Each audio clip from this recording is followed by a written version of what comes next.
Te agradeço pela minha família e por tua presença no meu lar. Te agradeço pelo pão de cada dia que o Senhor nunca deixou faltar. Te agradeço pela nossa harmonia. Só em Ti, Senhor, podemos confiar. Já te agradeço pelas Tuas maravilhas e os milagres que ainda há de operar. A minha família é bênção do Senhor.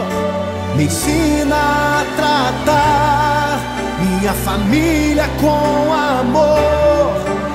Edifica minha casa para o Teu louvor. A minha família é um presente do Senhor.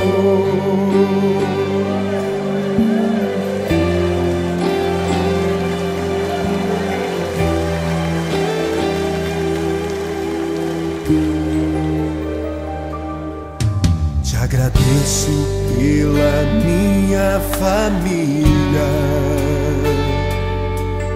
e por Tua presença no meu lar.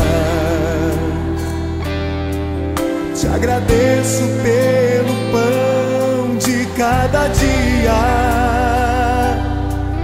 que o Senhor nunca deixou faltar.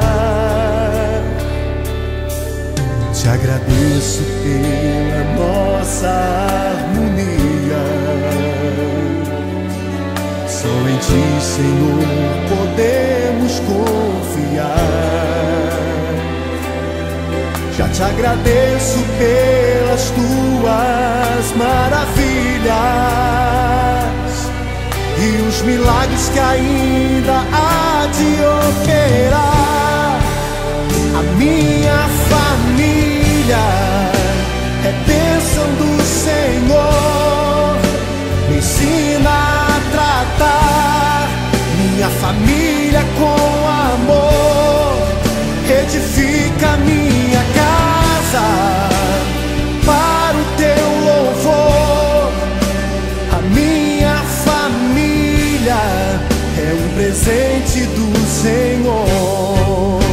A minha família é bênção do Senhor.